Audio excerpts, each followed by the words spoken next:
Hey, sports fans.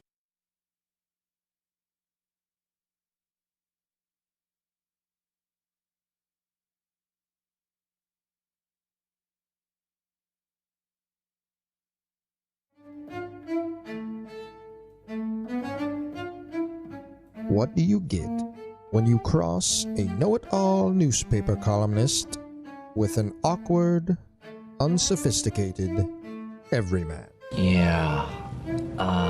Well, I'm just not sure about that right now.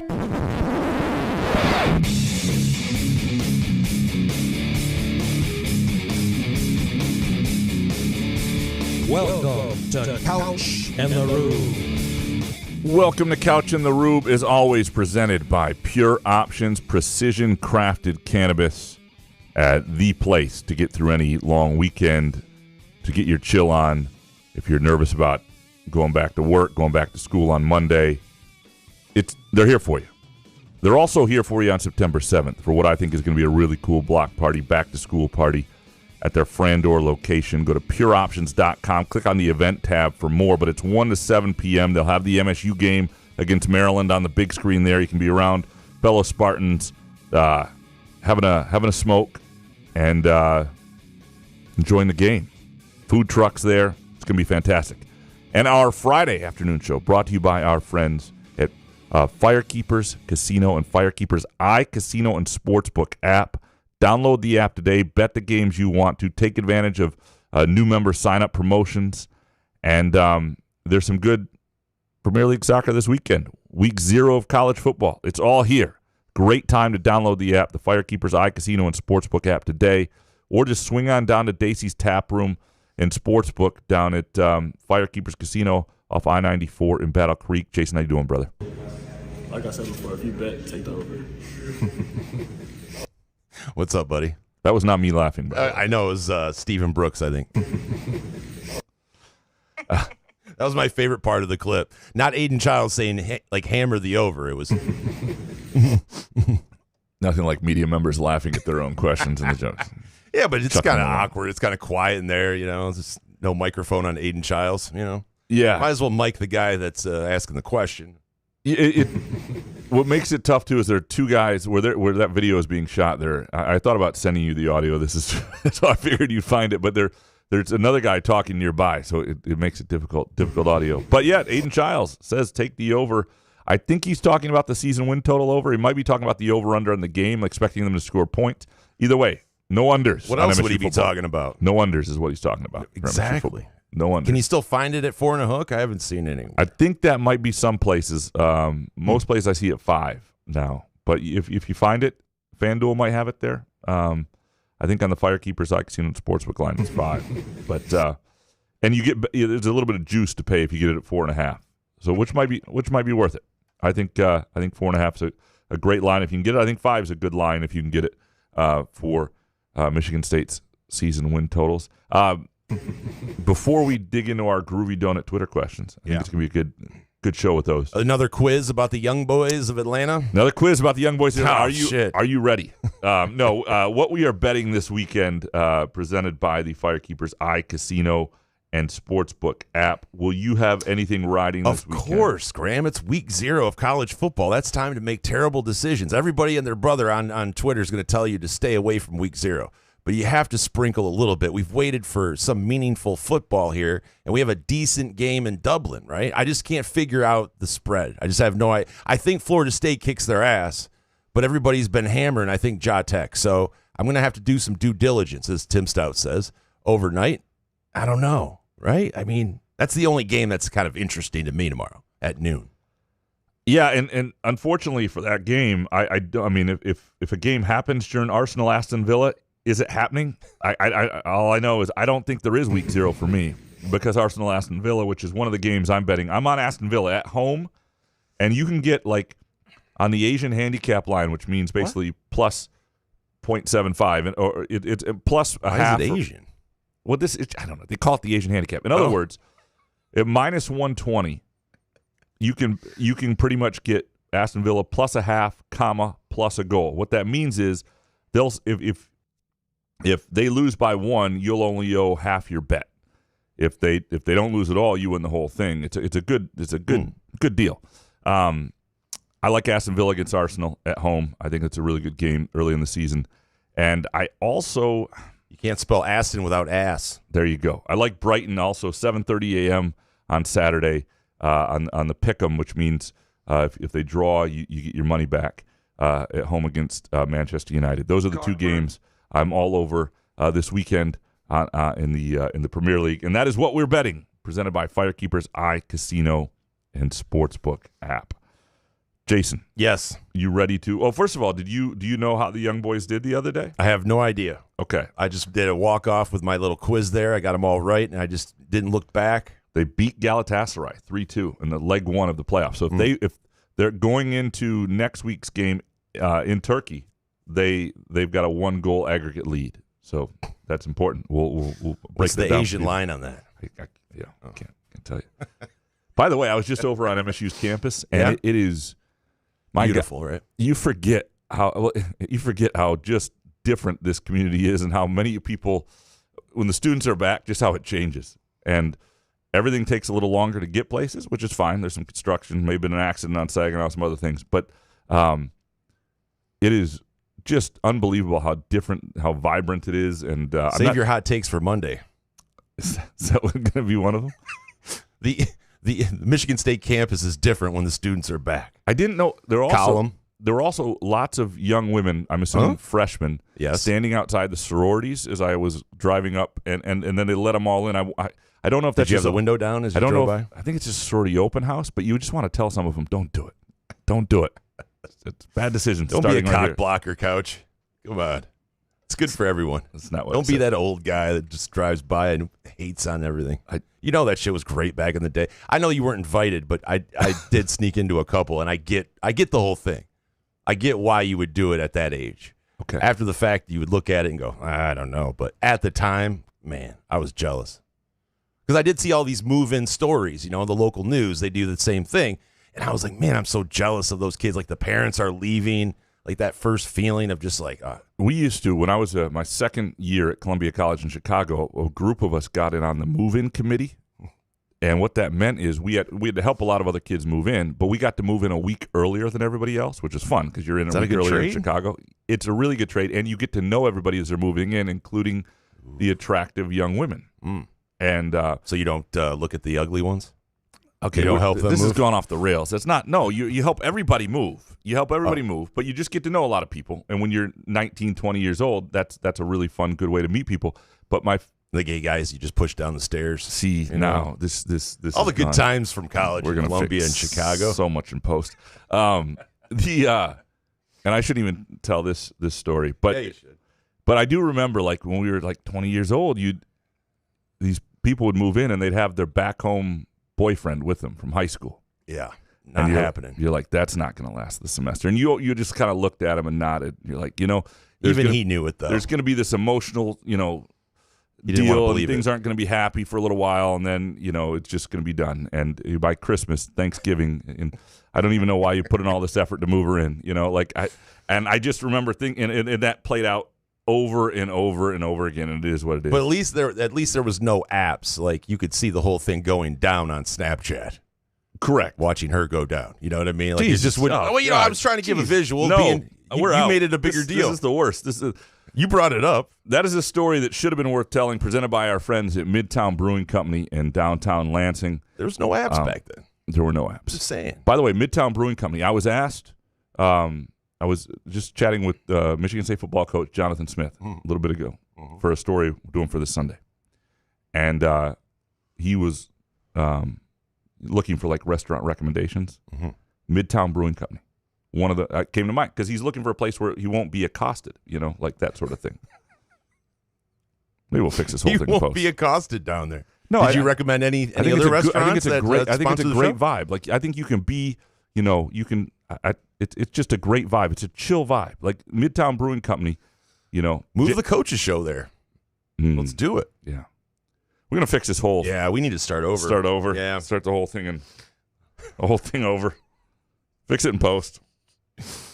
All right, apologies. Let's do this. Yes, let's dig into these groovy donut Twitter questions. All right, Jeffrey Daly up first. Couch spin zone me on being excited for this season. I've never been more meh for a season than this.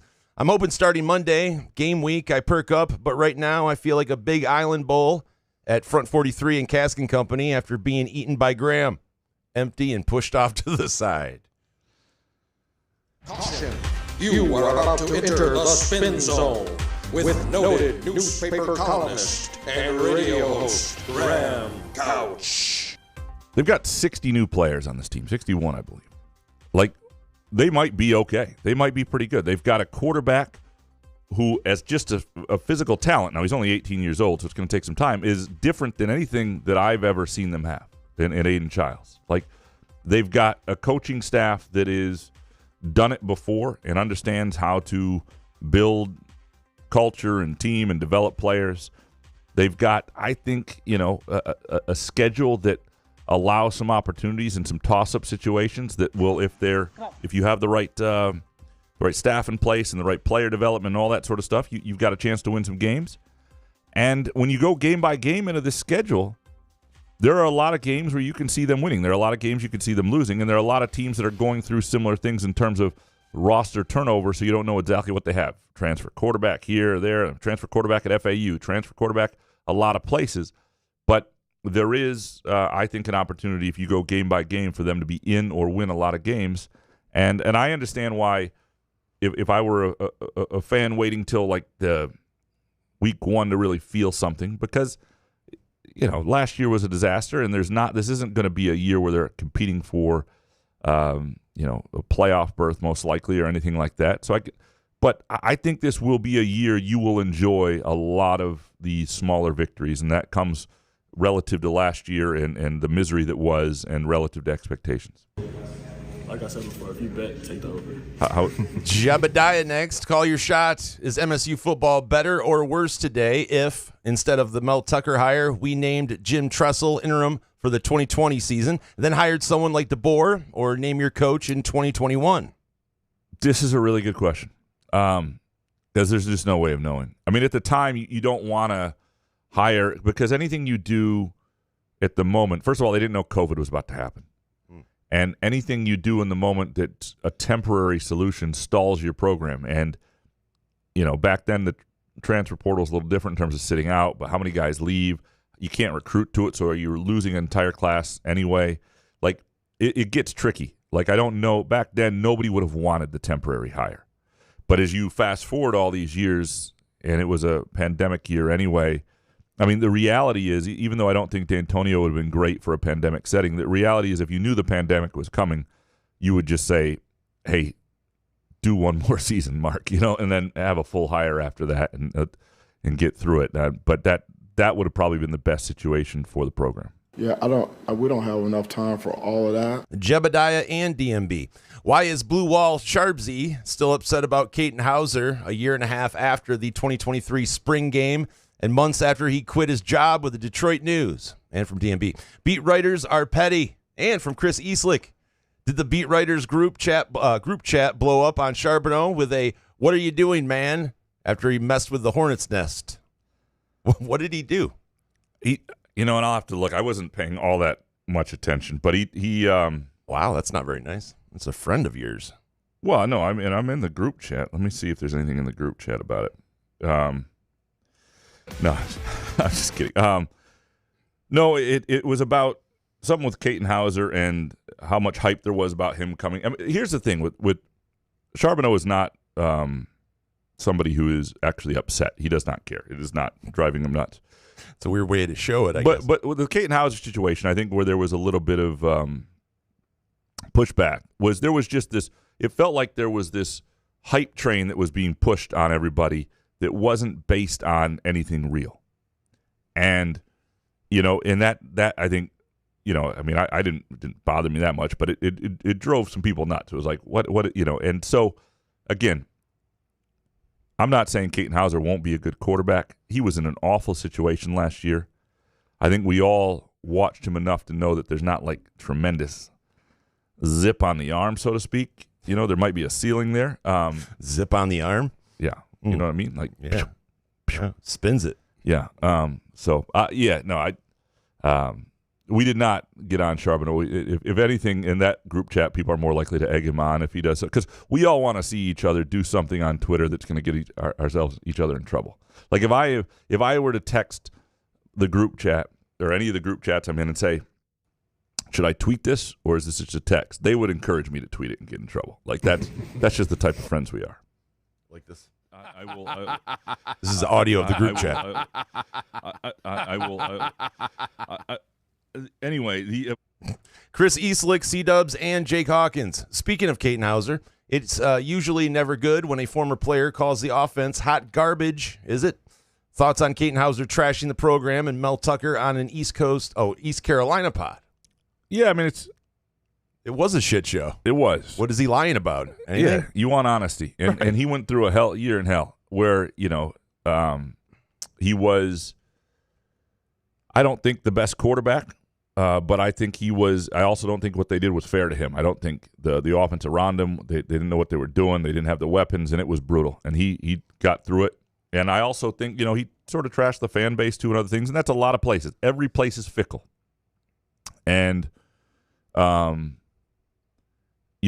he felt the brunt of the animus from people on social media, and some of that has to deal with that's the blowback from hype. Like one of the problems with undue hype is that when somebody then isn't ready or can't live up to it, they feel it. And in this day and age, especially on social media where these kids live, they feel it, and that's why you got to be careful about hyping people because people aren't going to be controlled in how they come after them then. And, so he definitely, I think he felt that a lot, and he was a 19, 18-year-old kid, and I wish him nothing but the best. If I were him, I would not have wanted to stick around MSU.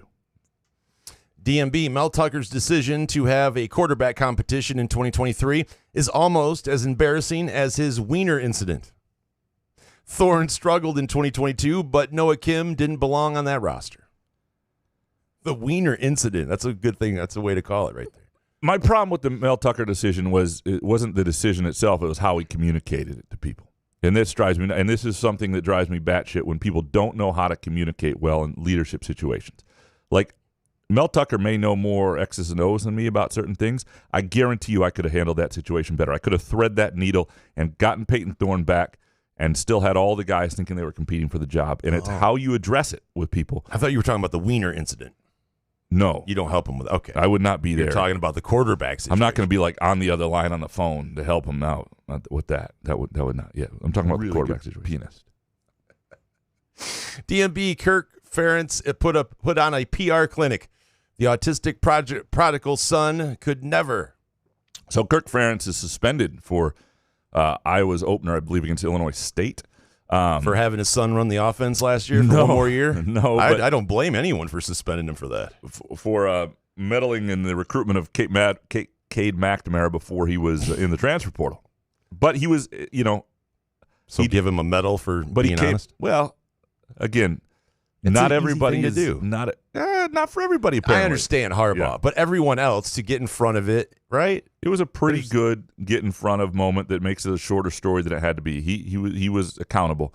And people can say Kirk Ference has other flaws, and that's a fair argument. I'm not here to defend Kirk Ference in every other aspect of coaching and life. I'm saying in this, it was a really good PR clinic, as DMB said. It was well done. There are certain times that accountability is really important. Ronda Rousey today had did you see that? Yes. There you go. The poor girl, she just wanted to do an Ask Me Anything thing on Reddit, and they bring up all of the conspiracy theory from the Didn't go Sandy well. Hook. Didn't go well. Oh, shit. From 2011? If you're 2012. But 2012. Yeah, if you're going to be a Sandy Hook truther, you're going to have she said that she watched something back then and was questioning, and she deleted all this stuff. Right. I thought we want to talk about Kirk Ference. I mean, I thought She was Ronda great. Rousey handled it well. Like, what 100%. Are you supposed to do? You have to fess up and own it. No, she owned it like nothing else. And it does help that Alex Jones got sued for $1 billion. But, because what are you going to do? Hold firm to that? Like, I didn't do anything wrong. I was just investigating. No, but she apologized. She didn't throw it off on anybody else. That's what was impressive about the statement. It was complete accountability on her end, and it wasn't. It was remorse. It was well done. And I'm not saying Kirk Ference is dealing with the same sort of deal, but obviously this is not Harbaugh's. I just like people are like, oh man, and ask me anything on Reddit. Hey, by the way, this Sandy Hook thing, you gonna get into that? Like bombarded. People just bombarded her. Spartan 18770. Why does the Spartan fan base seem to hold Kirk Cousins in such high regard? Yet at times with Connor Cook, it's almost like how one would treat a stepchild. It has not me. I like Connor Cook. Yeah, and I think some of it has to just to do with NBA careers. I mean, it's what they go on to do. Kirk Cousins is in the, he's on every Sunday for the last 10 years, right? I mean, he's a starting quarterback in the NFL. And he does that, you like that, he had that thing going on. He just, and Connor Cook didn't make it in the NFL. There's some similarities to like Draymond Green and some other greats in Spartan history. Not that some of those did or didn't make it, but like Draymond Green, when I do my top 50 rankings and everything, there are a lot of people who have Draymond Green like third all time at Michigan State. I don't think I have Draymond Green quite in the top 10. Draymond Green didn't have the career Sean Respert had. He didn't have the career Steve Smith had. He didn't have the career Scott Skiles had. He had a great senior year, and he was a good player before that. But like what he was in college wasn't what he's become. But he's Draymond Green, right? He's won all these titles with Steph Curry and Klay Thompson and the Warriors, and he's this guy who's out there out front all the time. So that's what happens. But how young are the people that are putting Draymond that high on the list? Because maybe they didn't see a Skiles or anything like that, and heaven forbid watch YouTube. Or, Right. Or yeah. There's a lot of that. And I'm not saying everybody can disagree on certain things like that too, but I think some of that's the case with Cousins too. He is a guy who's front and center in the NFL every Sunday. Connor Cook didn't make it, and so Connor Cook was the better player at Michigan State. He's the best quarterback in Michigan State history to this point. That's what I believe. Spartan 18770. Can MSU realistically win 2 games in that brutal 4-game stretch in October? No, unlikely. I picked them to beat. I went through and did a season predictions column, which is up now for LSJ subscribers, and it is. I picked them to beat Iowa. Like I think that is a moment, and it's you're going to have 15 days off before that game or 15 days to prepare. It's a home game off a bye against a team that shouldn't overwhelm you and run away from you, even if they're a little more seasoned. At home, like that's a real opportunity. They got a chance to win that game. Ohio State and Oregon, almost a zero shot to win those games, I think. Yeah. And so the question is then, would they have a chance at Michigan? And we've seen crazy things happen in that, so I would never say never. I think Michigan's program is at a little different place right now, and I would be very unlikely that they win that game in the Big House.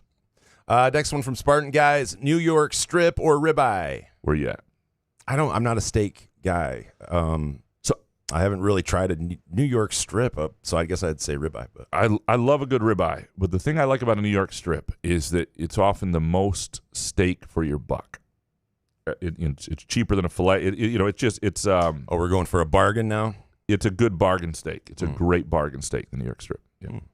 Like at Outback Steakhouse or something. Or anywhere. I mean, yeah, but yeah. I just had like a lot of terrible cooks in my family when I was younger. I'd never had a good steak, so I just go chicken. You've never but you go to a steakhouse now. You don't really try and get a good steakhouse. If they have chicken, I'll get chicken. I mean, I would try some steak. It's just I don't like all the steak I had when I was younger. I was just chewy, and I was like, "This is steak. This is what everybody's talking about." But my grandparents were terrible cooks. My dad was a terrible cook. My mom never cooked, so I don't know. I'm not saying they're terrible. I just don't know. If you have terrible cooks in your life, by the way, get yourself to Midtown Brewing Company. Oh, that would have been helpful. Yeah, back then. Yeah, 100%. Ethan Charmella on the MSU football home schedule. What ends up being the best game? Atmosphere, maybe result.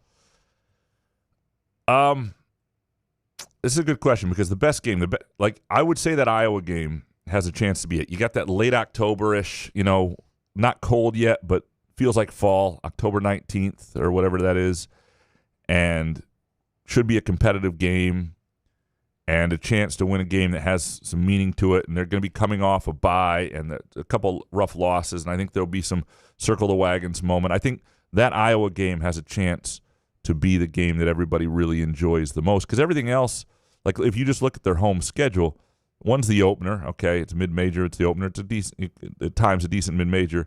Then it's the Prairie View game. That's going to suck. And then the next home game is Ohio State. Probably not going to go well. Obviously, if they pull an upset in one of these type of games, it would be big. And then you're into November. So I think Iowa has the chance to be the game that you want to be at. That's sort of the memorable game of the season. Next one from Ethan. What game is more likely a win, Maryland on the road or Iowa at home? I picked them to lose to Maryland and beat Iowa. Fuck. freaking plug. All right, timestamp that. Yeah. It's a record. So I would say it's more likely they beat Iowa at home, but, could go either way. I mean, can we get you a new charger? Like, is that the problem, or is just I need to go buy a new charger. I will this week. This is a short term because in press boxes I can't use this short little thing anymore. On the show you can constantly do it. Yeah, but in the press box, heaven forbid. Well, because sometimes your plug is is a couple seats down. You can't have a short. I don't want to be like over Solari's lap as I'm trying to write my column. You don't want that. You don't want that. Ricky Lombardi. MSU lost 7 of its top 8 offensive linemen from last year. Reaction? A, good riddance. New guys can't be any worse. B, oh crap, returning guys didn't play because they were even worse. C, problem was a lack of backfield talent. Or D, the problem was coaching, blocking schemes, and play calls. I don't think there should be the reason to hope for this offensive line is that the guys who seem to be starting and playing, or other than the Oregon State Center transfers, are guys who are fairly young, not like freshman young, but have been in the program a year or two before now, and that's a sign that they were developing that area. And that's what you kind of want to happen. You want the more talented guys or redshirt sophomores, redshirt freshmen to start to take hold of those positions. And I think if that happens, that could be a sign that they're okay. But yeah, I don't know what I don't know. I don't think the reaction needs to be anything. I don't think we know what the reaction is. You're right. I don't think the new guys are going to be worse. I don't. And I don't think the problem was a lack of backfield talent. I do think Nathan Carter was beat up a lot last year, and being healthy, you'll see a difference. Zam OCOC next. It's 8:30 p.m. next Friday. Aiden Childs is thrown for 6 touchdowns and 679 yards. Nate Carter has 3 rushing touchdowns and has stiff arms so many owls into the grass that the grounds crew has to re-level the field at halftime. How much are you impulse betting on MSU as the college football playoff champ? $0 still. Making the playoff? I mean, we'll sprinkle. Really? 679 yards and 6 touchdowns, Graham? Yes. Okay. A sprinkle's worthy. Yeah. Then you fire up the to fire make keepers. The playoff. Yep. iCasino and Sportsbook. It could also mean that Florida Atlantic's just really bad. But You're right. No, if they look sharp, because the thing is, we have no idea what this MSU team is going to be. And we have a sense that there's no way they could be great because they've just gone through this huge upheaval, and the program wasn't great before that. So how could they be great? If somehow they are looking really, really good early on, you don't want to think about the 2021 season. Think about that first run by Kenneth Walker against Northwestern, 75 yards out of the gate, touchdown. That team, nobody saw it coming, but that team, in that moment, you thought, well, they might be competitive, and that team would have made the playoff. That team went to a New Year's Six bowl. So the equivalent of that now is the college football playoff. So in terms of making the college football playoff, if you see something that you just jumps off the page at you right away and you want to sprinkle and you have the means to do so, I wouldn't tell you not to do it. I mean, Jonathan Smith, would he leave Aiden Childs in that long to throw 6 touchdowns and 679? That would be wild. A bold move, right? C-Dubs, Graham, any chance you could talk to the powers that be at MSU about the best and preferred routes to Spartan Stadium for next week's game? There is a lot of construction, and it's unfortunate this whole year. Just get places early. It's not bad as long as you use your GPS, use Waze, get there early. Don't mess around with the exit coming off the highway late in the afternoon, anything like that. I will probably come down I always say Kalamazoo Avenue is smart to come down. It's not, you're not going to run into a ton of traffic. You can get off at some point and get on Kalamazoo. I always say if you can get off as late as the East Lansing exit. But if you want to beat all that, get off at Kalamazoo, if you're coming from, we're giving directions here. This is a horrible podcasting. Then you take a left, parking in the rear. I was going to let you go. Thank you. Yeah, but I don't know that. But I mean, hopefully they'll put something out. Maybe I could bring it up. Oh my God, it's the worst. Some dude. Couch, did you see the Big Ten Network's interviews of Childs and Carter? How did those thighs make you feel? I'm more of a basketball thighs guy. So yeah, I did not see the interviews though. Yeah, I didn't. By the way, going back to like best games this year at Spartan Stadium, and if you're thinking about games at Spartan Stadium and how to improve your experience, Groovy Donuts will improve your experience. I'm telling you right now. And that October game, October 19th, that fall feel, donuts, tailgating, there is no better mix than Groovy Donuts and tailgating. Groovy Donuts, donuts are happiness. And Groovy Donuts are as good as you can possibly do a donut. So if you are looking to add to your tailgate, go to groovydonuts.com, place your order. It will be memorable. It's something that will make the people around you just in a better mood than they usually are. And, by the way, this is still MSU move-in week. So they have a special going on for MSU freshmen or people moving in, MSU students move-in special, free classic donut or add a coffee for $1 with any purchase. And students must show ID. That is through this Sunday, 7 a.m. to 1 p.m., Lake Lansing Road in East Lansing, and also in Williamston. Some dude next, thinking about Coach Smith's success and level of overachievement at Oregon State. Who is their Big Ten equivalent, where if they won 9 or 10 games, you'd say, holy shit, Purdue, Rutgers, Maryland, all the above. We've been better than all of those programs, so we will take MSU up one level.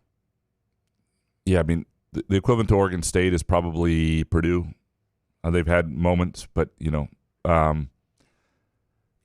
has more to work with at MSU than he did at Oregon State, and that's one of the reasons he took the job. They also left, they don't have a conference anymore at Oregon State, really. But this is a place of resources, of a place that's got enough to win big, and we've seen that before. And so I don't know what his ceiling is, but I do think he's got a pretty high floor, and I think there's a chance he gets MSU in the playoff a couple times in his contract. And so. We've just seen it. We've seen Mark D'Antonio do it, and we've seen other stretches of MSU football where they were very, very good. And so this is a place that you can absolutely do that. Jeff Peterson, of the guys currently on the roster of the Detroit Mud Hens, which ones are on the Tigers roster for next season? Odds we re-sign Skubal. I think they should just re-sign Skubal now. Yes. Just the more they wait, the worse they look. Yeah, and make that play to your fans that you're serious, and we'll forgive you if he gets hurt and it doesn't work out. Nobody's going to blame you for re-signing Derek Skubal if the rest of his career doesn't work out, because the evidence right now is that guy needs to be paid, and you need him anchoring your rotation. In terms of other guys, I think there's quite a few of them. I think obviously Riley Green, Parker Meadows, Colt Keith. I mean, I think there's a number of players right now who Ibanez gone. Yeah, there will be some, but I think there are a number of young players that will be back next year. The real question is, what do they do at third base? What do they do at first base? No, the big question is, what do you do with Javi Baez? Well, he's got to be bringing gone. him back? He's gone. He has to be gone? Are we sure? If you're serious about winning next year, that's what I mean. Yeah, that's why gone. it's important to me. Yeah. I need to know. Jeff Peterson, better season in 2025, MSU football, the Tigers, Pistons, or Michigan basketball? Pistons are out. Yeah, in this coming season, I wouldn't say it. I would say it's Michigan hoops. I don't know. I mean, you could make an argument for the other three. It depends what the Tigers do. But I would if I had to put money on it, I would say Michigan basketball. Depends on what the Tigers do. Mr. Benjen Graham, what % confidence do you have in your MSU football season wins total prediction from your column? It was very little. But it was the thing I do with that column that's fun is I just do it game by game. I'm not trying to say, I didn't think I was going to pick them to go 7-5 in the regular season. I didn't think I was going to pick them to, and obviously the bowl game is just a crapshoot. I don't know who they're going to play, and that's making stuff up. But you go game by game, and what do you think is going to happen this week based purely on speculation. You don't know what injuries are going to happen. You don't know what the other team's going to be by then. But you're just doing it game by game. And game by game, I wound up with them at 7-5. So that's what that is. I did pick them to beat Iowa in what I think would be an upset. But so very little confidence in it. But it is truly what I think game by game based on what I think could happen that week. So is there a season that you've left your preseason prediction and been like, yeah, I think I might have nailed this one? I think I had them, 10-2 last year? No, I mean, you can say if you felt good after it, right? I mean, yeah. To go through each game, you say what you want about Couch, but I mean, at least you're putting your name on it and you're saying this is what I kind of think, even though you admit on this show you don't know. So it's like, it's hard. You can't really go back and go, see, this is what Graham said before the season. You're just trying to do the you best can say, like, I have no idea. Yeah, best you can with the information you have at the time and make an analysis and a prediction. And while I write funny things sometimes, or what I think is funny, my humor sucks, but attempts to be funny inside the that are like semi-serious blurbs at times. It is whether I think they're going to win or lose, and the score is what I'm actually picking for right now. Ben Jen, couldn't the most Lions thing ever is to be to go 10-7 and miss the playoffs? You know what, Ben Jen, I don't like your attitude. I'm a fan of you, but I don't like your Lions attitude. I don't think 10-7 is going to miss the playoffs either. I think 10-7. I don't want to go 10-7 though. There you go. Yeah. Ben Jen, who gets more total wins this year, the Pistons or MSU basketball? I'm taking the Pistons. I may take the Pistons over this year when it's offered. If it's like 23.5, I just want a reason to watch a couple Pistons games. And so, Vegas isn't going to adjust at all. You think it's going to be 23.5? I do. From what I understand, yeah, it's going to be like 23.5. Oh, wow. Pat Caverly, I went to Wrigley Field for the first time this week. When I walked into the bathroom, I saw some troughs. My first thought was Graham Couch. 2 questions. 1, are you comfortable with people associating you with troughs? And 2, would you be okay with your tombstone reading, he was a trough guy? Yes and yes. The one problem with the tombstone thing is, like, my wife does not know I'm a trough guy. So if I die before her, which I'm pretty sure will happen, like, trying to explain to her that we have to put he was a trough guy on the tombstone, keep in mind, she does not listen to the show. Just put it in your will. That way it's a surprise to her, too. Don't tell her about it. Yeah, I'll bring Have your headstone already done. That's a good idea. That's a good idea. You think she would even care at that point? She'd just be like, oh, thank God he got it done. It says troughs on it, though. He loves troughs. What the fuck? Anyway. Pat Cav, Ryan Rockwell, one of these guys. There you go. I do hear your voice in my head when I take a shit. All right. Ryan Rockwell, why doesn't the LSJ just charge like $5 a month for a subscription forever? This 99 cents for 6 months, then $70 a year unless I call and bitch and cancel is poor customer service. The whole experience. Just give me a consistent flat rate. Ryan, this is a great idea, number one. I will say, though, consumers do respect when you get the rug pulled from underneath you. When you think you get a good deal, and all of a sudden, smack dab, a $70 fee, a charge to your account. People love that. Do they? Readership goes up. Do they? What the fuck are you guys doing? No, look. He's right. Just charge $5. If I ran customer service, 99 cents for 3 months. Life would be different. I think that's a big part of why. I mean, there are lots of reasons the newspaper business struggles. Me not running customer service is one of them, and it's not just our company; it's a lot of them. I will say this is such a good idea that I actually forwarded it to somebody who's high up in the company, and because the idea you had to forward that $5 a month. Well, no. But what I like about his idea, and I don't know what the price would be, but the subscription forever. It's sort of like a forever stamp. In other words, you get locked into something that's really cool. But if you ever cancel, you lose that rate. So, but if you're paying. You could set a rate, even if it was like $7 a month, it was $84 a year. You knew you were never going to have to pay that $10.99, $11.99, whatever they hit you with. You were never going to be able to sign up for the cool new, $1 for 6 months deal or whatever. But you knew this was the rate. You're going to pay $7 a month, and I'm good with it, or $5, whatever the rate is. We have to find a rate that actually financially makes sense for the newspaper, because the problem we have is not everything is MSU sports. Like, we're funding an entire newsroom, and yeah. So, But I like where your head is, Ryan, and it was absolutely forwarded. You guys need to band together, something a month. You get all the papers around here. Ryan Rockwell, besides a crucial injury, what stops MSU football from going 500 or better? Competent coaching and playing the best quarterback earlier would have gotten them close to last year. So why do people think this year will be the same or worse than last year? Yeah, well, a couple things. One, you just look at the schedule. I don't know that they're better than last year. So let's say this. Say you got an 18-year-old quarterback, just like you did last year, a lot of those games. Now, he may have more upside. You do have a team that's more engaged because you're not in a situation with a temporary coach. You don't have everything that's going on. The schedule, in some ways, is more favorable because you don't hit. I mean, Washington and Michigan at their peak last year was brutal. So, I see. I mean, that's why I came to the 7-win conclusion. We just don't know what to expect because, again, more than half of Michigan State's roster has turned over. This is not the same team as last year. So we have no idea if what they have now is better talent-wise than what they had a year ago. And that's really what we just don't know yet. Ryan, besides how long would the Monday shows be if you only read takes that were actually hot? 4 minutes? 5? I would say at least 27 minutes. Yeah. We'd stretch it out, your live reads and all that. Yeah. I think we'd get in and get out. Yeah. Now, if we just, yeah. Yeah. Who are we to decide what's hot, to be honest with you? We do goof on ones occasionally, but we mean well. Baked takes, yeah. Yeah. Smoke weed on air, kill another 20 minutes. Mm. Alan Perlstein, does Jackson Kohler's play in Moneyball and in Spain make him the starting 5 going into the season? I think he is most likely to be the starting 5. I don't know. There's this weird part of me that thinks he won't be as they're trying to give other guys an opportunity, but they know that that's where they're actually going to wind up, or that's going to be their closing key moment lineup. He was the best center in Spain. Now, obviously, there's the Xavier Booker component of that where he could be a 5. And I was texting with another basketball coach, not a Michigan State coach, but who would watch games and watch some of these games.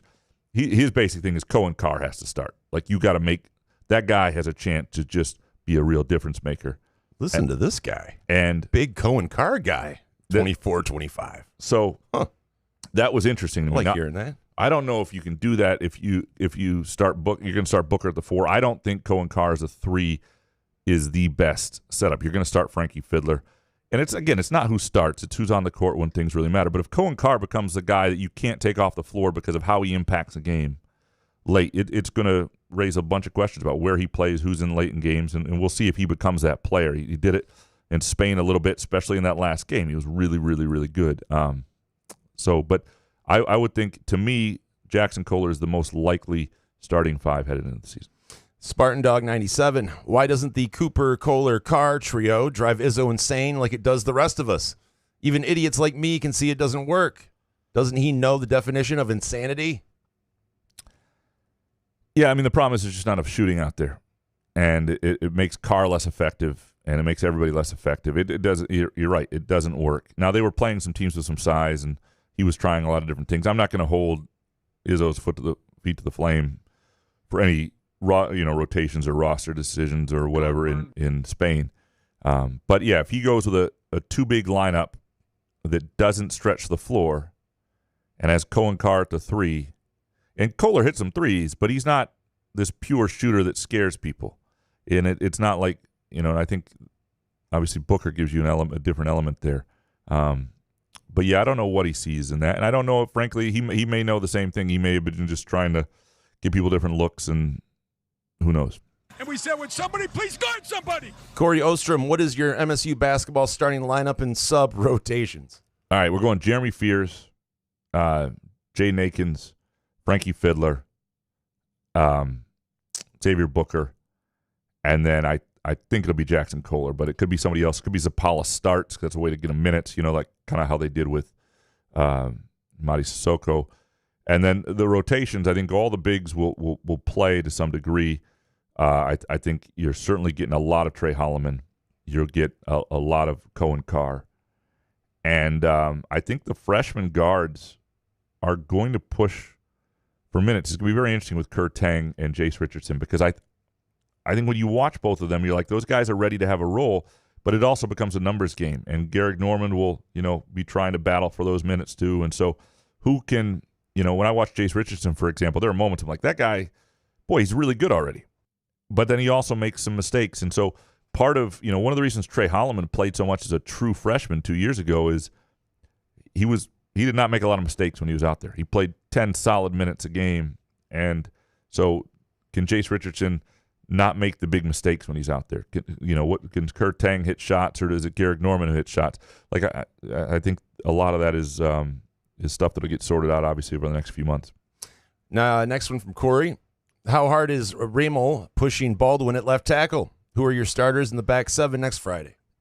I don't mean to dodge this. I just don't know. And they've been asked about this. The coaches have been careful to give specifics. Now, I think I know who's starting at on the offensive line likely, but in terms of who's pushing who, we don't see practice. We just don't. And so I don't have a sense of that. And just yesterday, to asking about the situation, the defensive back and who starts and they were saying that those things haven't even been determined. I don't know if that's true, but they're certainly not tipping their hand. Corey, Deshaun Tate says you got game. Why do I feel like, as a small, fat 51-year-old, that I'd beat you? My range is the gym. Same here. Damn, bro, you going to let him talk to you like that? You guys should play one-on-one. If I were to look at my chubby ass with short arms, I would think I would beat me too. And there are lots of gyms I walk into where people probably think that guy doesn't belong here. But when you are 44 years old and you walk into a gym, you're there for a reason. Is that right? That's right. Yeah. So what's that reason? There needs to be respect. Like, you're a shooter. Like, if I miss 4 shots in a row and you don't feed me the ball because you don't think I can shoot, the hell do you think I'm there for? That's on you for not understanding the game and not understanding why the 44-year-old fat guy's in the gym. Overly sweating. No one wants to guard him. Hey, if you treat me well when you defend me, I will change my shirt before the next game. But if you don't, you got to make a business decision, and you're going to be right up against me, and I'm going to have sweat through my third shirt, and it's going to be nasty. Caw. ULA Mog next. Why is everyone going crazy for Jared Soule shaking his ass for MSU basketball? The guy is clearly biased, gassing up the teams he organized and overstating their abilities just so he can look good. He clearly doesn't know anything about the college game.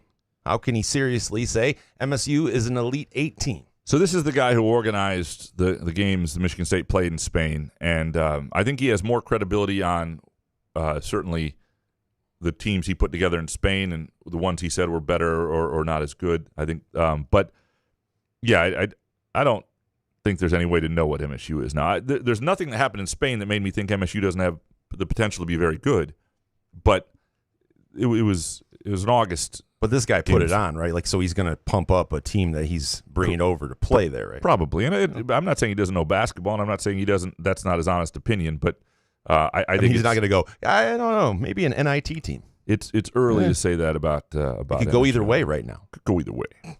Rich Kane. It was just a preseason overseas trip, but how good can MSU be if Jaden Akins is an alpha in only 1 out of every 3 games? I suppose some of it will come down to which games he's an alpha. If fear steps up, of which it appears he may be capable, does Akins even need to be an alpha? Yeah, I mean, the Akins component of this is one of the things to still see what it's going to be and what he's going to be and how it works. And I think you're coming off a year where you saw what Tyson Walker, like, he is not Tyson Walker as a natural scorer, create a bucket on demand guy.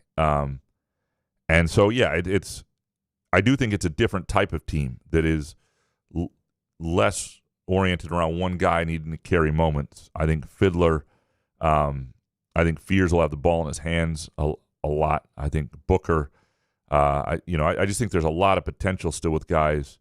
The question really becomes, and this was the sign that was a good late against the team from Serbia, is when things get a little, you need something. You need a guy who's, I thought he played his best basketball in some good moments and big moments in that game, and that's a good sign of a guy who's been there. But, Jaden Akins going to have to hit and make shots, and he's going to have to understand what's not a good shot for him, where they can get a better shot. And I thought he created for his teammates really well. But, who knows? There's a lot of stuff to still figure out with this group. Next one from Rich Kane. Having watched one of the games from Spain on Instagram, I have to ask, why are Moneyball Pro-Am games unavailable via streaming? Any chance they'll be available next summer? Could be a nice little revenue stream to support Desmond's endeavor. So Desmond doesn't do it for the money. I mean, they break even. He wants the vibe there, though. He does not want people not to come because they can see games on. I mean, that's part of the deal. He wants to pack the gym. And it would cost money to put that on, having cameras, and someone has to run it. Sure, and people might pay, and so you might make a little extra. But it's not gonna. He makes his money from like uniform sales are their biggest draw. I mean, lots of teams wear Moneyball uniforms, basketball, soccer teams, everything. I mean, football teams. So they make uniforms for teams in the high school and other levels, and that's where they get the bulk of their revenue. There's nothing that a streaming service and Moneyball I don't think would. But I think I've asked him about this. I mean, he wants the environment to be as good as possible, and if there's a chance that you lose some of your audience there that thinks I can just stay home and watch the stream, that's not what they want. Rich, with this one, Graham said, quote, Elizabeth and I have aged out of weddings. We need some more divorces. Huh? Will Graham's next batch of Christmas cards include the phrase, some of you need to get a divorce, you know who you are, so there are more future wedding opportunities for the couches? Have you ever been diagnosed as a sociopath? I have not. I don't think I am. But I mean, killed a guy, so I mean, that's not the level of being a sociopath. Not what happened. Well, it led to the guy dying. Nope. No. Years later, it turned out. Yeah, it was not. Had 2 weeks, he says. It was not 2 weeks. It was a couple years. So I looked up the obit. Yeah. And then he died 2 weeks later. Professor, if you could only watch one game the entirety of the college football season, which do you pick? I don't know. I got to watch the same game for the whole season? No. You don't have to watch a replay of it. Oh. You only get to watch one game all year. Like it's this week, it's next week, it's the end. What national championship game? Is there a game you would watch? I don't want to pick just one.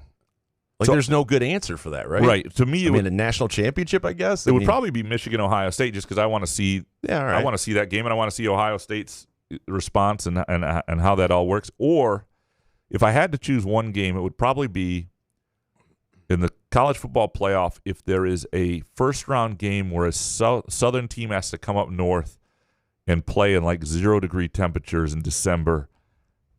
And, and is a home hosting playoff game. The first time that happens, I would want to see that. So that would be the game I would absolutely choose. All right, Professor, Kenneth Walker had 1,636 yards rushing in 2021. How many rushing yards would he have had if running behind the 2013-2014 MSU line with Conklin, Allen, and et cetera? Yeah, more. He might have had a couple thousand. But yeah, it's a good question. He would have had more if he played in the bowl game too. He would have got maybe 1,800 yards. But yeah, definitely more. I mean, that was an okay line in 2022. It was not or 2021, but the best line in 2014 would have helped. Travis Maynard, when and where are you the worst version of yourselves? Definitely when I have booze, but I haven't. It's been 4+ years, so. Hopefully never going back to that stuff. When I'm really hungry. Like right now, I haven't eaten yet today, and I'm a little bit hungry. I could kill someone if I was when I'm hangry, I really am I am a sociopath, yeah. Yeah, it's like I'm like I've got like notes to myself about groovy donuts right now, and I would kill a man for a groovy donut. What do your notes say? Kill a man for a groovy eat donut. Them, pick it up. No, like this weekend, for example, one of their underrated donuts that I think is fantastic is their pistachio old-fashioned donut, which is the donut of the weekend this week. So you go to groovydonuts.com, you place an order, you can have one. Chances are they'll still have some left if you show up. But place an order at groovydonuts.com to make sure you do. But if you swing on by Thursday through Sunday, 7 a.m. to 1 p.m., you can get a pistachio old-fashioned, get a nice assortment. And if you don't tell your significant other you're doing it, you can eat half of them on the way home, and it still looks like you brought home donuts. That is the trick. That's the best trick in the book. Never say, I'm going to get a half dozen donuts, because then you're responsible for bringing home a half dozen donuts. Again, 7 a.m. to 1 p.m., Thursday through Sunday, Lake Lansing Road in East Lansing, and also in Williamston. Travis, what's something that raises your blood pressure that you wish didn't? It's for me, it's definitely my driving. Like I road rage. I'm trying to curb that. I'm trying to get better at that. But I despise every terrible driver on the road. So I get so angry at some of these drivers out there so bad. And I take driving kind of seriously because I was hit by a distracted driver texting while driving, 16-year-old girl. So I take driving seriously, and some people just, they're out there, they don't give a shit. So I get a little animated.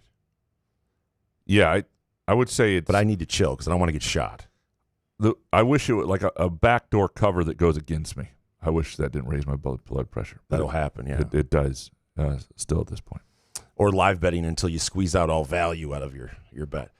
Travis, is there a moment in your life you think about that you wonder where you'd be had you made a different choice? How about you here? Well, if I didn't meet T, I'd be dead. So there's that. But the car accident, because I was going to move to Missouri like the next week. For what? Just moving. I was moving. My friend lived there. There was a job that was going to, possibly be lined up. I was just ready for something new. I was ready for something new. And then I even had a goodbye dinner with my mom of like, all right, I'll see you when I see you, blah, blah, blah. So then that Sunday, right before the football, the NFL slate, went to Kroger and then got hit by her and got shoved 100 feet into an embankment. Pulled myself out like Dukes of Hazzard style. I don't know. A broken pelvis. It was wild. Wild scene.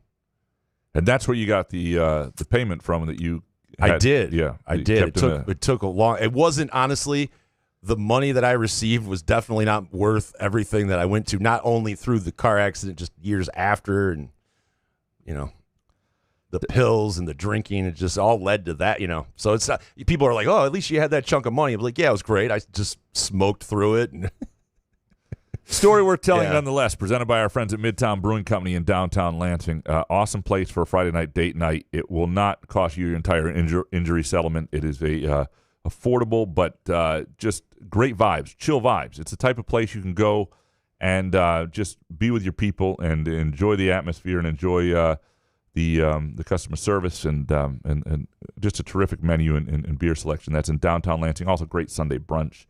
Trivia on Tuesdays, although they've been having themed trivia on Thursdays, which have been fantastic as well. To answer that question as well, I would say for me it's wonder where you'd be if you made a different choice. I had a real moment trying to decide between taking the LSJ job and staying at MLive, and initially decided to stay at MLive. And I would just started covering Michigan State for them. I liked living in Kalamazoo. I think I was going to keep commuting. And originally, made that decision and then realized I'd made the wrong decision.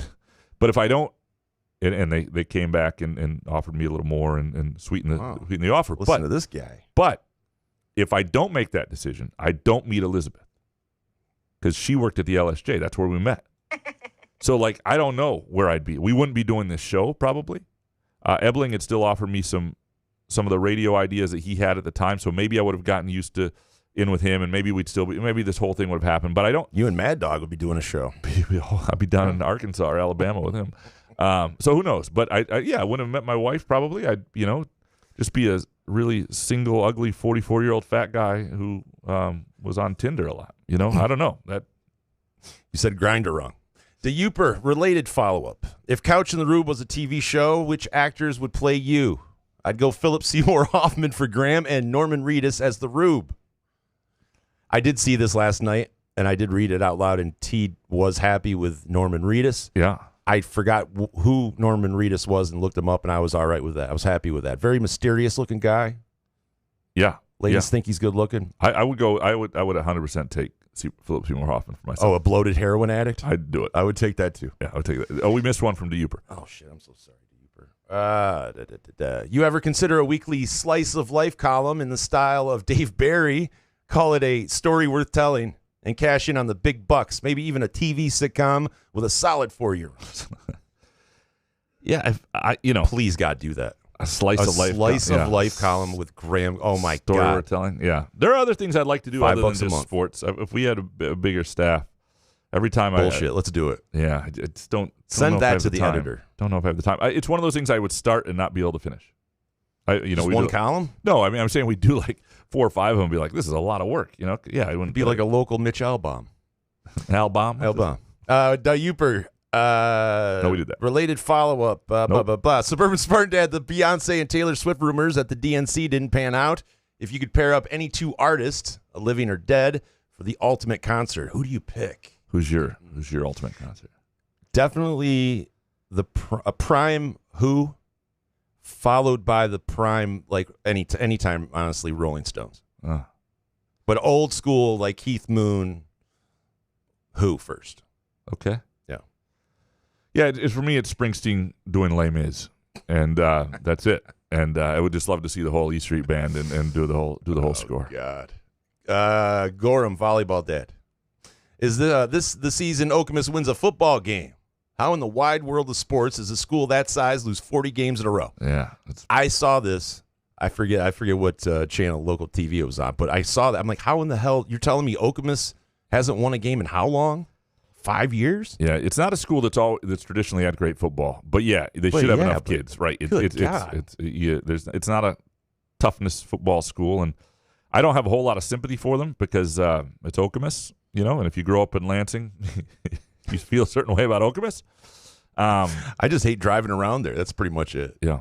Yeah, fair enough. Yeah, I would. At some point, it has to happen, right? But the problem when you have a school that size, you do play mostly big schools. Hey, bring in Connor Stallions. Turn that thing around. All right, Preston Zantello, with all the change that has happened in college sports, is a season like 2016 Western Michigan football even possible anymore? I don't think it is, and it has really faded my love for the sport. It's harder to see it because you really you need guys to stick around so you have NFL talent that hasn't just moved up to high major schools. So yeah, I'm not saying it can't happen, and certainly the expanded playoff that's going to allow those schools to get in. If maybe you see it here or there, but building to something like that seems almost impossible. Next one from Preston. Jason, if the Lions win the Super Bowl, should we be worried about your celebratory bender? No. If I were still drinking, yes. The Jägermeister would be flowing. The Keystone Lights would be being crushed. But, yeah, I'm so lame now that I don't know. I would start hugging people instead of throwing fists and all that shit. So, yeah, I don't think you have to worry about me anymore. I'm pretty boring.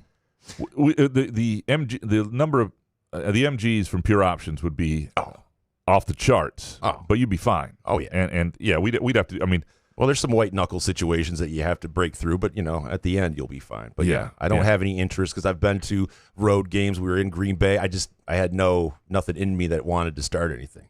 Yeah, we'll have to do something with Pure Options if the Lions reach that point and where it's just the Super Bowl. Yeah, we're already doing something with Pure Options. What do you want to do? I mean, put a camera on me, put a GoPro, and watch me take 100 MGs. I'll do that. That would be good. Maybe put that. They could have another block party where it was just a camera on Jason as he. Can we get a 5-minute delay in case I say something? Southern Sparty, what's a good over/under for Aiden Childs' touchdown passes this season? 14, 15. Well, he's going to throw 6 in the first game. All right, so 34. No, I would say well, if you had to set it, though, I would say probably 19 you would set it, right? If you set an over-under? What would he say? Like I said before, if you bet, take the over. Scott, what are your favorite Big Ten cities to visit? We missed one. Southern, one more. With the 4 new Big Ten teams joining the conference, which stadium are you the most interested in traveling to? Of those 4, I've been to Oregon before. I've been to Washington. Been to the Rose Bowl, UCLA, and so I guess it's USC, the Coliseum. I've never been there, so it'll be the one that the Rose Bowl is pretty spectacular, and Watson's fun, and Washington's. I mean, they're all cool, but to me, I've never been to USC, never been to the Coliseum, so that's it. Scott, where are your favorite Big Ten cities to visit? Looking to do a couple of weekend trips for away games in the coming years. I've heard great things about Lincoln and Madison. I've already done Evanston, State College, and South Bend so far. Yeah, I mean, they're different in basketball and football. Like, I love Lincoln.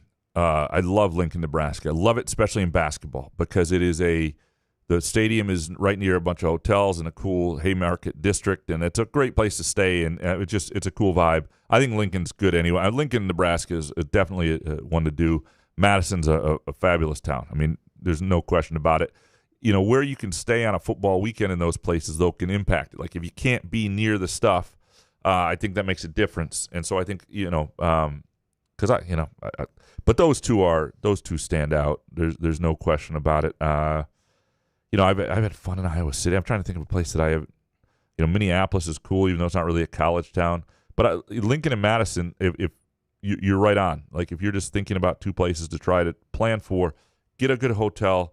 You can DM me and I can help you with some recommendations for that. But yeah, I would do that. All right, Scott, what is the dynamic between all the media personnel for MSU?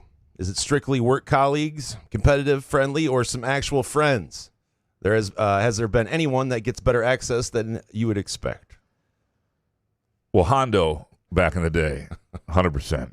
Like Hondo had weirdly good access in the old Mark Hollis era of Mark D'Antoni. I mean, just like I don't know what was going on there, but I like he had his own key card, I think, and stuff to get into things. It was bizarre. But everybody, I mean, mostly the dynamic is pretty friendly. There's competitiveness. But no, a lot of us like each other pretty well, and we go out and we travel a lot together, especially in basketball, that sort of core group. If you don't, because it would be a miserable existence. Like one of the best things about Madeline Kenny, who replaced Matt Charbonneau, and Matt was an unbelievable travel partner, one of my favorite people to travel with in the world. And so when we lost Matt, I was like, that sucks. And then one of the great things about Madeline is she enjoys, you either find Chris Solari amusing or he gets under your skin. And Chris is the nicest guy in the world, and she finds him amusing and likes him. And I knew we were good as soon as that happened. I mean, it's a good core group. Mean Joel Green, Saturday, September 7th, MSU at Maryland College Park, then Bruce Springsteen and the E Street Band at Nats Park. 35 minutes on the Green Line. Jason, you joining Graham on the road with all the pure options? I would love to. How much are tickets and all that travel? Yeah, man, I would love. The problem with that is like, I'll talk to Harry. I'll be working late at night. I mean, I'd love to go see Springsteen right down the road. But yeah, that'll be a fun trip. One of the best things about that trip is a direct flight from Lansing to DC. Jake, if you had to add 2 MLB expansion teams, what 2 cities would you choose? I say Louisville and Montreal. It'd be fun to get the Expos back. Montreal would be one of them for sure. Louisville seems like, but it's close to Cincinnati. I don't know if it would be Louisville. It would be. Is there a town that you think, boy, these guys should have a baseball team? I don't know. Oakland. Just keep it in Oakland. Yeah, I'm with you on Montreal though. I would love to see a team in Montreal. Jake saw a video today that you're supposed to wash a shower towel after 2 to 3 uses. How often do you wash your shower towel? Dude, I go at least 2 weeks. Really? Oh yeah. You must have a good towel. Like it doesn't get that little bit of funky smell or anything. I was gifted a premium towel by T's sister for Christmas, and it's one of the best gifts I've ever received. It's like a sweet ass towel. But honestly, if you use a ratty ass towel, I wouldn't use it over a 2-week period. But yeah, to me, like, and I sniff it before I shower because I just want to know. Because there's nothing worse than than like thinking. But how bad could it be though? The problem is if you've got a little bit of a musty towel and you shower, it gets on you. The must stays with you. And I've had Elizabeth say to you, "Dude, you smell bad. You stink. What the hell happened?" Then you got to shower again and get a new towel. So you have to check the towel. So I don't know if it's 2 to 3 uses, but it's certainly I check. It's no more than 4. All right, last one from Jake. Jason, what is your favorite card in your personal collection, value aside? Definitely the Magic Bird 1980 Topps, the 3-piece rookie with Dr. J in the middle. It's those guys.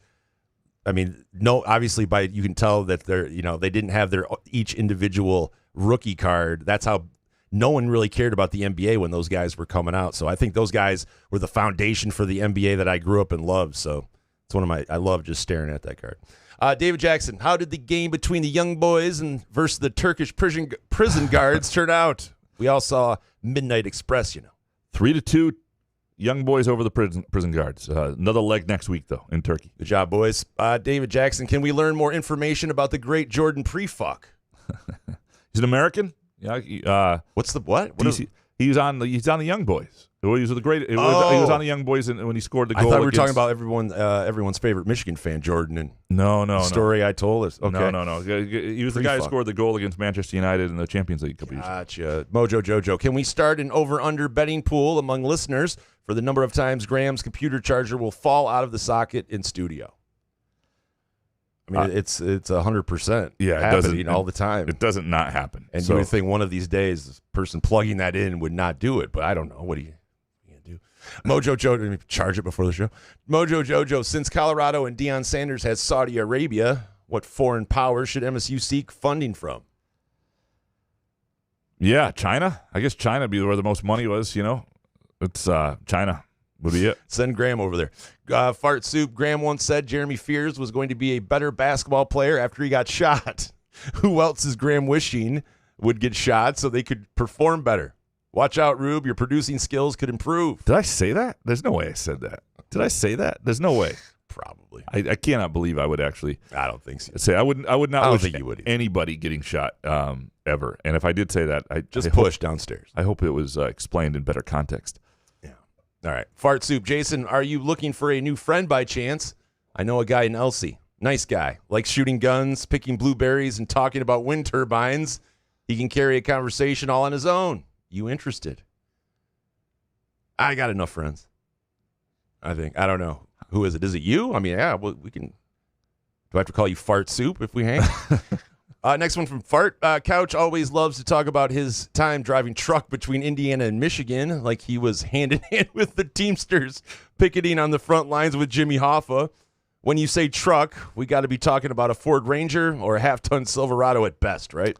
No, it was like a 20-foot box truck. Like it was 1 inch shorter than you needed a CDL license. So it was a decent-sized little truck. Yeah.